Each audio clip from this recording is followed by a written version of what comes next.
Hi friends, నేను మీ మామ bro. Welcome to Big Clap Studios. Victory Venkatesh హీరోగా, ఐశ్వర్య రాజేష్ అలాగే మీనాక్షి చౌదరి హీరోయిన్స్ గా దర్శకుడు అనిల్ రావిపూడి తెరకెక్కించిన సినిమా సంక్రాంతికి వస్తున్నాం. మంచి అంచనాలతో ఈ సంక్రాంతి పండుగకి విడుదలైన మరో కామెడీ ఎంటర్టైనర్ అని చెప్పాలి.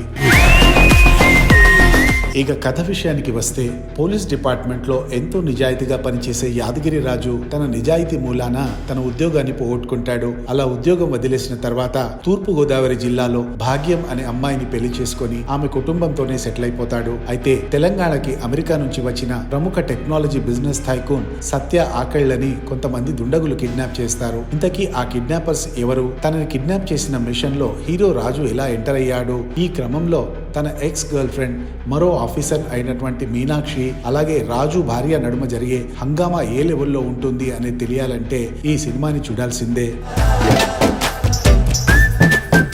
ఈ సినిమాలో మేజర్ హైలైట్ పాయింట్ ఏదైనా ఉంది అంటే అది ఆద్యంతం వినోదభరితంగా సాగే కథనం అని చెప్పాలి. మెయిన్ గా వెంకటేష్ ఫ్యామిలీ ఎపిసోడ్ సాలిడ్ గా వర్కౌట్ అయ్యాయి. తన ఇంట్లో తన కొడుకుపై ఒక ఎపిసోడ్ అయితే వేరే లెవెల్లో హాస్యాన్ని పండిస్తుంది. ఇలా సినిమాలో చాలా ఎపిసోడ్స్ జనరల్ ఆడియన్స్ ని సైతం మెప్పించేలా నీట్ గా ఉన్నాయి. ఇక అనిల్ రావిపూడి సినిమాల్లో ఫ్యామిలీ ఎలిమెంట్స్ ఎలా ఉంటాయో తెలిసిందే. ఆ రేంజ్ లోనే ఇద్దరు ఆడవాళ్ళ నడుమ సాగే డ్రామాని చాలా వినోదభరితంగా తెరకెక్కించారు. దీంతో పాటుగా వెంకీ మామ తన రోల్లో అదరగొట్టారని చెప్పాలి. తన నుంచి కొంతకాలంగా మిస్ అయిన కామెడీ మళ్ళీ కనిపించింది.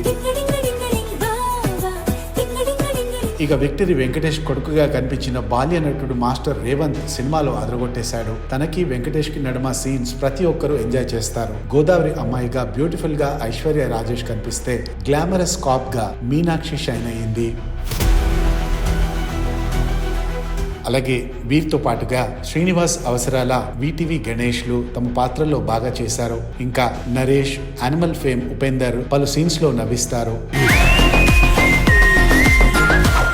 దర్శకుడు అనిల్ రావిపూడి మరియు దిల్ రాజు బ్యానర్ నుంచి వచ్చిన గత సినిమాల కంటే ఈ సినిమాలో నిర్మాణ విలువలు చాలా బెటర్ గా అనిపించాయి. మ్యూజిక్ డైరెక్టర్ భీమ్స్ ఇచ్చిన సాంగ్స్ విజువల్ గా కూడా హిట్ అయ్యాయి. అలాగే బ్యాక్గ్రౌండ్ స్కోర్ కూడా చాలా బాగుంది. సినిమాటోగ్రఫీ మరియు ఎడిటింగ్ వర్క్స్ కూడా బాగానే ఉన్నాయి.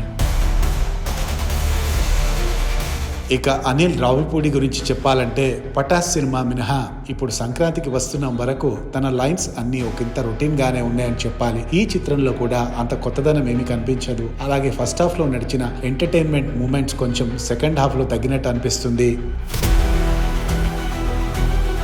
క్లైమాక్స్ లో కూడా తన మార్క్ కామెడీ సీన్స్ ని ఏమన్నా యాడ్ చేసి ఉంటే బాగుండేది. అలాగే లాజిక్స్ కూడా తన సినిమాల్లో పట్టించుకోకూడదు అన్నట్టుగా పరిస్థితులు మారిపోయాయి. సో వాటిని కూడా పక్కన పెట్టేస్తే తప్ప ఇది అన్ని వర్గాల ఆడియన్స్ కి నచ్చకపోవచ్చు. అలాగే సెకండ్ హాఫ్స్ లో భీమ్స్ యాక్షన్ ఎపిసోడ్స్ లో స్కోర్ ని Vijay Leo cinema Leo Das theme నుంచి కాపీ కొట్టినట్టు క్లియర్ గా కనిపిస్తుంది.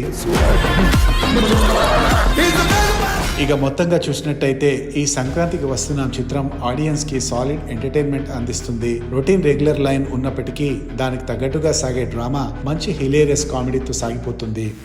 మరిన్ని ఇంట్రెస్టింగ్ వీడియోల కోసం మా ఛానల్ ని వెంటనే సబ్స్క్రైబ్ చేయండి.